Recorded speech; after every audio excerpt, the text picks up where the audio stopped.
كل اللي انا عايزه ان انت تشوف انا بقى هقدر ولا لا. السلام عليكم ورحمه الله وبركاته. المفروض ان بكره ميعادنا في ان انا احكي لك عملت ايه الاسبوع اللي فات ده عشان خاطر اوصل لان انا احقق نص مليون جنيه او ال 35,000 درهم في خلال 7 اسابيع.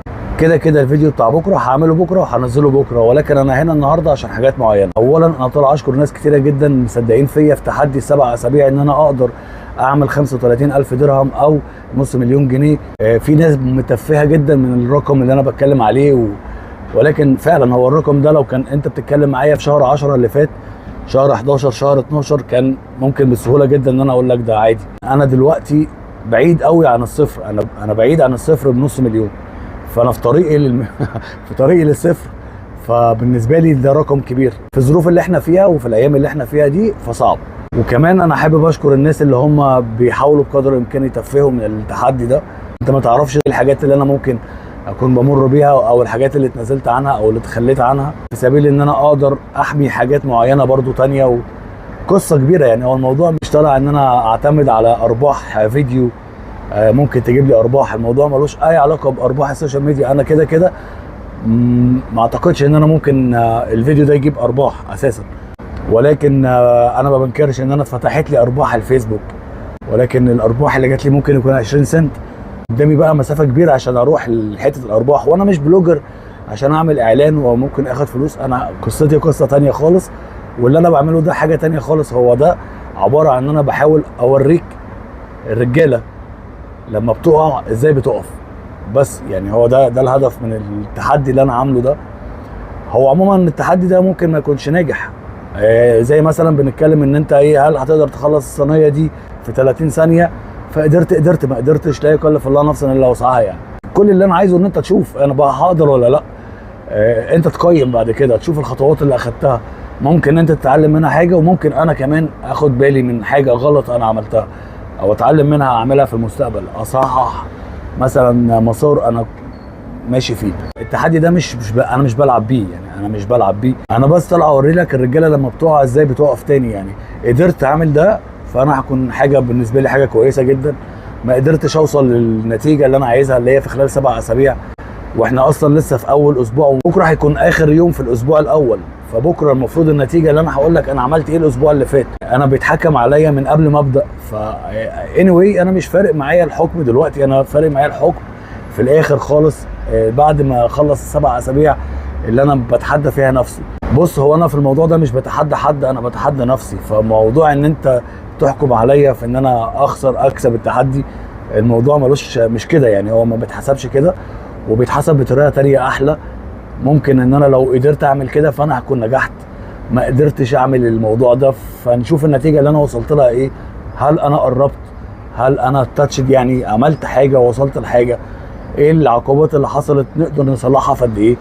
فالحاجات دي كلها بدري جدا ان انت تحكم عليا من غير ما تشوف النتيجه بتاعت اول اسبوع، حتى اول خطوه اصلا انت ما شفتش النتيجه عشان تحكم عليا. الحاجه الثانيه او الثالثه، الناس اللي شمتانه بقى، ان اصلا في ناس شمتانه في ان انا وقعت والحاجات دي. فيا باشا شكرا، انت اولا جزء من الديون دي، فانت عايز تشمت براحتك، مش عايز تشمت وعايز تتفرج اهلا وسهلا.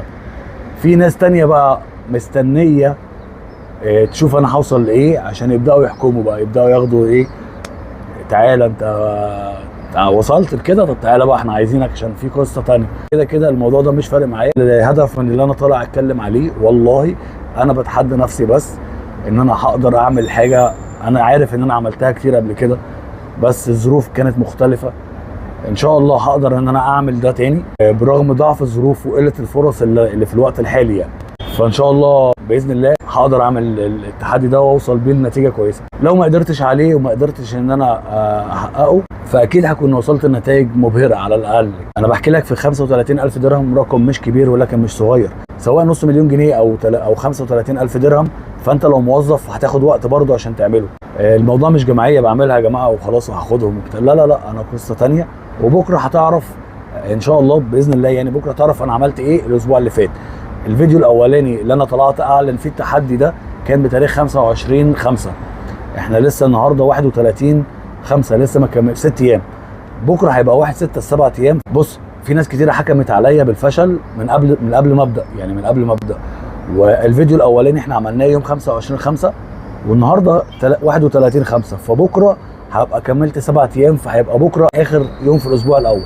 فبكره شوف النتيجه، شوف انا وصلت لفين، وقتها بقى انت تقرر الراجل ده تمام وهيمشي ماشي في اتجاه صح ولا لا. قرر بكره، ما تقررش دلوقتي او ما تحكمش من قبل ما تشوف نتيجه. فباذن الله بكره هقول لك الريزولت بتاع الاسبوع اللي فات، انا وصلت لايه وعملت فيه ايه. وصدقني الاسبوع اللي فات ده انا ما كنتش بنام، وهحكي لك الحاجات اللي انا اتخليت عنها والحاجات اللي انا حطيتها اولويه، وهحكي لك انا بالظبط كل حاجه بما يرضي الله. وده قد يكون رساله لحد ممكن يكون شايف نفسه ان هو مش قادر فيقدر، ممكن حد يكون فاقد الامل فيستعيد الامل.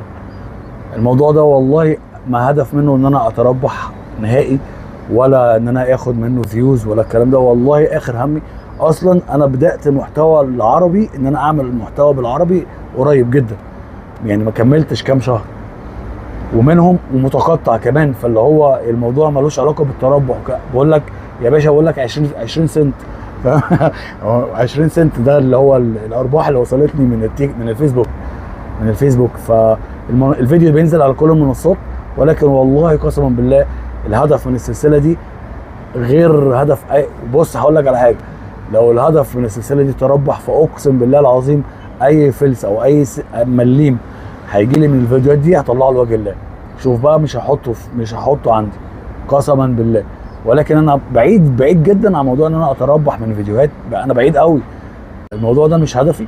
انا هدفي ان انا عندي مشكله انا واقع فيها بنفسي، وان شاء الله بطلع منها. فبطلع منها، انت بقى بتحكم، بتشوف انا بطلع منها ازاي.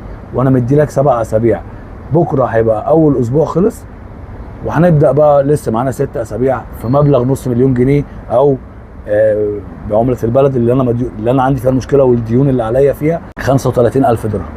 فباذن الله اشوفكم بكره على خير.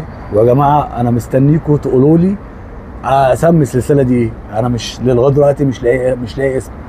انا مش لاقي اسم للسلسله دي، فساعدوني في ان انا اختار اسم السلسله. واشوفكم على خير بكره باذن الله، والسلام عليكم.